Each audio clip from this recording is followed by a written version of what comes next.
ഇന്ന് കൂന്തൽ ഫ്രൈ ആണ് നമ്മൾ ഉണ്ടാക്കാൻ പോകുന്നത്. അപ്പോൾ കൂന്തൽ വേണം, പിന്നെ ഇത് മാഗ്നേറ്റ് ചെയ്യാൻ വേണ്ടിയിട്ടുള്ള ഒരു ചട്ടി ഇതിൽ തന്നെയാണ് നമ്മൾ കുക്ക് ചെയ്യുന്നത്. പിന്നെ ഉപ്പ്, മുളകും പൊടി, കറിവേപ്പില, വെളുത്തുള്ളി ഇഞ്ചി പേസ്റ്റ്, മഞ്ഞൾപ്പൊടി, ഇത്രയും ഇൻഗ്രീഡിയൻസുകളാണ് വേണ്ടത്. പിന്നെ ലാസ്റ്റ് ടൈമിൽ നമ്മൾ ഇതിൻ്റെ ഒരു ടേസ്റ്റ് ഒന്നും കൂടി കൂട്ടാൻ വേണ്ടി നമ്മൾ ഒരു 2 തക്കാളി ചേർക്കുന്നുണ്ട്.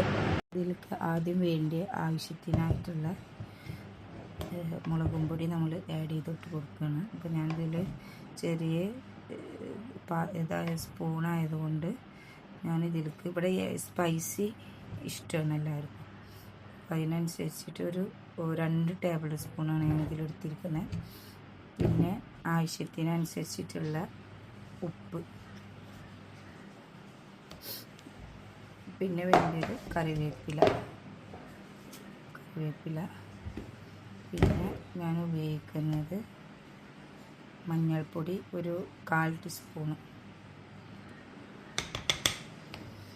പിന്നെ എനിക്കിതിലേക്ക് വേണ്ടിയത് വെളുത്തുള്ളി ഇഞ്ചി പേസ്റ്റ്, അത് ഞാൻ 1 സ്പൂണ് ആണ് ഞാൻ ഉപയോഗിക്കുന്നത്. ഇതെല്ലാം കൂടി ഒന്ന് നമ്മൾ എന്ത് ചെയ്യുക, മിക്സ് ചെയ്യണം.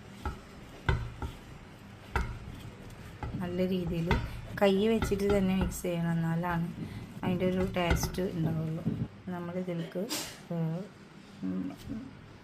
കൂന്തൽ ഇടുകയാണ് ചെയ്യുന്നത്.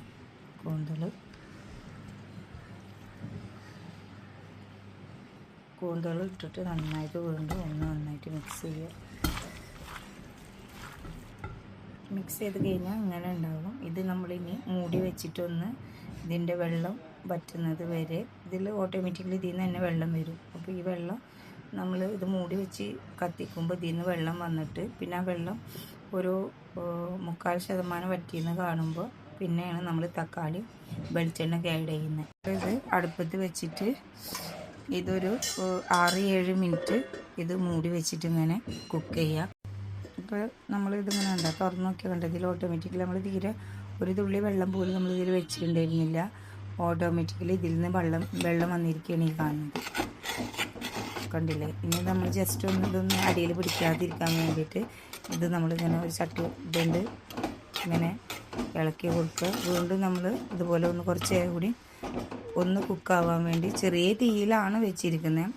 അങ്ങനെ ചെയ്താലാണ് വെള്ളം എന്താവാതിരിക്കുള്ളൂ, വല്ലാണ്ട് പെട്ടെന്ന് വറ്റാണ്ട് വെന്തിട്ട് തന്നെ കിട്ടുള്ളൂ. അല്ലെങ്കിൽ പെട്ടെന്ന് വെള്ളം വറ്റും ചെയ്യും, കൂന്തൽ വേവിയില്ല.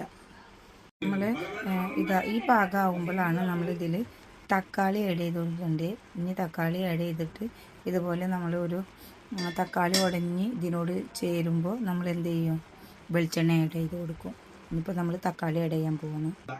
അപ്പോൾ തക്കാളി ഞാനിതിൽ എടുത്തിരിക്കുന്നത് 2 തക്കാളിയാണ്, നല്ല വലുതല്ല, ഒരു മീഡിയം സൈസ് തക്കാളിയാണ്. ഇനി ഞാൻ ഇതിലേക്ക് ഈ തക്കാളി ആഡ് ചെയ്ത് കൊടുക്കാൻ പോവാണ്. ഓക്കെ, അപ്പോൾ നമ്മളിതിൽ തക്കാളി ആഡ് ചെയ്തിട്ടുണ്ട്. ഈ തക്കാളി കൂടി ആഡ് ചെയ്ത് കഴിഞ്ഞാൽ ഇതൊന്നും ഇതുപോലെ മിക്സ് ചെയ്ത് കൊടുക്കാം. അപ്പോൾ ഇതിൽ ഈ തക്കാളി ആഡ് ചെയ്യുന്നത് എന്താണെന്ന് പറഞ്ഞാൽ നമ്മൾ ഫ്രൈ ആണ് ഉണ്ടാക്കുന്നതെന്നുണ്ടെങ്കിലും ഈ തക്കാളിയുടെ ചെറിയൊരു പുളിപ്പും ഇതിൽ വരും, തട്ടുമ്പോൾ നല്ലൊരു ടേസ്റ്റാണ് നമുക്കപ്പോൾ. ഈ ചോറിലേക്കോ ചപ്പാത്തിയിലേക്കോ പൊറോട്ടയിലേക്കോ എന്തിലേക്കോ ഇത് നമുക്ക് വേറൊരു കറിയുടെ ഒരു ആവശ്യം ഉണ്ടാവില്ല, അത്രയും നല്ല ടേസ്റ്റാണ്. ഇനി ഇതിൽ നിന്ന് തന്നെ വീണ്ടും കുറച്ചുകൂടി വെള്ളം വേണ്ടപ്പോൾ നമ്മൾ കാണുന്നുണ്ട്, ഇതിൽ വെള്ളം കുറച്ചുകൂടി വരുന്നുണ്ട്. ഇനി ഇതൊന്ന് മൂടി വെച്ചിട്ട് നമ്മളൊരു 5 മിനിറ്റ് വരെ നമ്മൾ കുക്ക് ചെയ്യുക. അപ്പോൾ ഈ തക്കാളി നല്ലോണം ഉടഞ്ഞിട്ട് ഈ കൂന്തലിലേക്ക് ചേരും. അപ്പോഴാണ് നമ്മൾ ഇനി വെളിച്ചെണ്ണ ആഡ് ചെയ്യുള്ളൂ. അതുവരെ തക്കാളി ഉടയുന്നത് വരെ നമ്മളിതൊന്ന് ചെറിയ തീയിൽ കുക്ക് ചെയ്യണം. നമുക്കിതൊന്ന് തുറന്ന് നോക്കാം.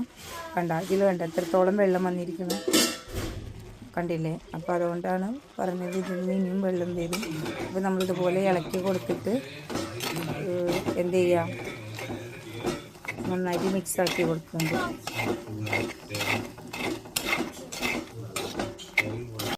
തുറന്ന് നോക്കാം, കണ്ടോ നന്നായിട്ട് ഇത് തക്കാളി ഇതിൽ ഇതുപോലെ ആയി കിട്ടണുണ്ട്. അപ്പോൾ ഇതിൽ ഇപ്പം തന്നെ നമുക്കിതിൽ അടിയിലൊന്നും പിടിച്ചിട്ടില്ല, നല്ല ഇതിലാണ് കുക്ക് ചെയ്ത് കിട്ടിയിട്ടില്ല. ഇനി നമ്മളിതിൽ എന്ത് ചെയ്യാൻ പോകുന്നു, വെളിച്ചെണ്ണ ആഡ് ചെയ്യാൻ പോകുന്നു. വെളിച്ചെണ്ണ ആഡ് ചെയ്തിട്ടുണ്ട്.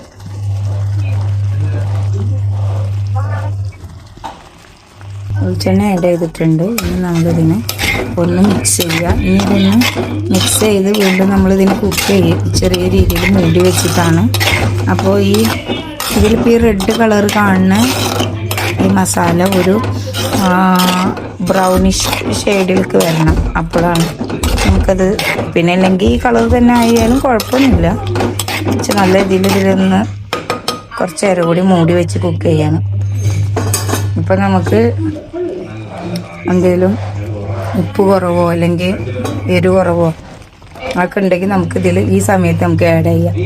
എനിക്കൊന്നും ആഡ് ചെയ്യണ്ട, ഒക്കെ പാകമാണ്. അപ്പോൾ അതിനനുസരിച്ച് ചെറിയ രീതിയിൽ മൂടി വെച്ചിട്ടൊന്ന് കുക്ക് ചെയ്ത് എടുക്കണം. കുറച്ചുകൂടി ഒന്ന് മൂടി വെക്കാം. ഇത് കുക്കായിട്ടുണ്ട്. ഇനി ഒന്ന് തുറന്ന് നോക്കാം. ഈ ലെവലിൽ നമുക്കിതിനെ കിട്ടണം. ഇത് വേണമെങ്കിൽ നല്ലോണം ഡ്രൈ ആക്കിയിട്ട് എടുക്കുകയും ചെയ്യാം. പക്ഷേ ഇവിടെ ഇത് ഇത്ര ഡ്രൈ ആക്കുന്നില്ല. ഈ രൂപത്തിലാണ് ഇത് എടുക്കുന്നത്.